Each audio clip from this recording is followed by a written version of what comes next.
Welcome back friends. तो आइए मिलते हैं इस प्रेमना के कंपोजिशन को।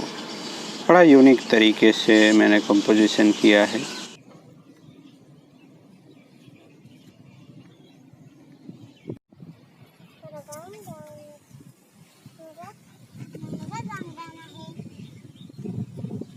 शायद ही देखा हो इस तरह का कहीं।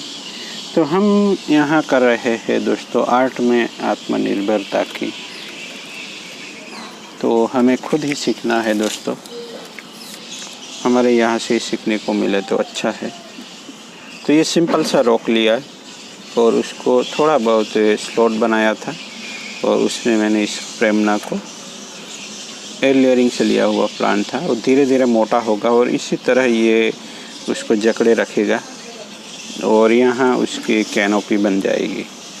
और यहाँ उसी से यहाँ कहीं से मैंने प्लांट पार्टिंग ऑफ किए थे वो यहीं लगा दिए थे, वो भी हो गए हैं। तो चलिए उसको एक दिशा दे देते हैं और अपने आप बढ़ने देना है।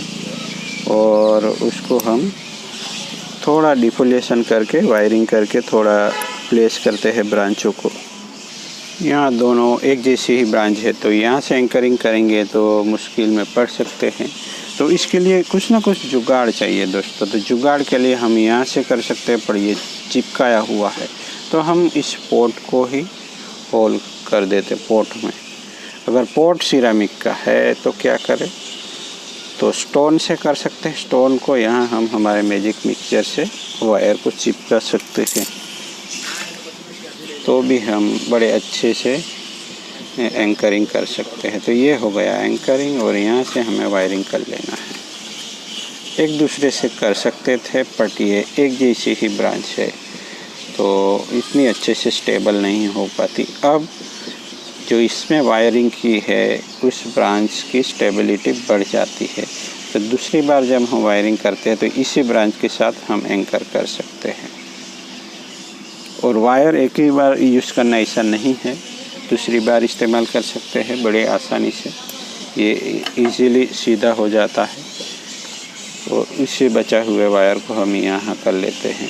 तो याद रखें दोस्तों, अभी भी मैं देख रहा हूँ कुछ लोग शेयर भी कर रहे हैं वायरिंग करके, पर उन सब का ज़्यादातर वायरिंग का जो एंकरिंग करना होता है वो उसमें कोताही बरतते हैं, मेरे ख्याल से अच्छी तरह से नहीं करते। तो अगर वायरिंग का एंकरिंग सही से नहीं हुआ तो आप लोग ब्रांचों को प्लेसमेंट सही से नहीं कर पाते, ये याद रखें दोस्तों। तो वायरिंग करने से भी बेटर है वायर को सही तरीके से अटैच करना या एंकर करना, तो ही जाके आपकी ब्रांचों की प्लेसमेंट अच्छी हो पाती है। तो जब तक आप वायरिंग कहाँ से एंकरिंग करना है वायर को उसको नहीं समझेंगे तब तक वायरिंग करना बेकार ही होगा मेरे ख्याल से। तो यहाँ देखिए, यहाँ एक के साथ दूसरी ब्रांच हो सकती थी, मैंने नहीं किया और यहाँ से किया और बाद में इसकी स्ट्रेंथ बढ़ाई और फिर इसमें ली है। बाद में हम यहाँ कुछ मूवमेंट दे सकते हैं वायरिंग की दिशा के मुताबिक। बहुत ही संभालना है, सुबह का वक्त है, मुझे दोपहर को टाइम नहीं मिलता क्योंकि ऑफिस वर्क होता है तो मैं सुबह में काम करता हूँ, नहीं तो दोपहर के वक्त आप वायरिंग करें तब थोड़े प्लांट रिलैक्स या डिहाइड्रेट होते हैं, अभी थोड़े सख्त होते हैं।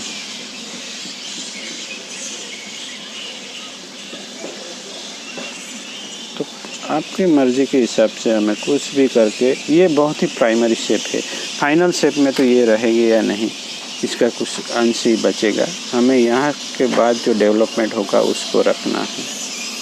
बड़ी आसानी से हम अगर वायरिंग के गेज या जो वायर है वो भी प्रॉपर साइज़ के हुए तो हम अच्छे से ब्रांचों को प्लेस कर सकते हैं।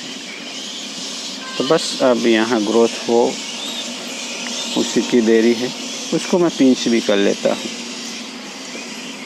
क्योंकि ये मुझे नहीं लगता कि डोरमेसी में जाने वाला प्लांट है। ये पहला ईयर है मेरे पास तो एक्सपेरिमेंट तो होगा ही।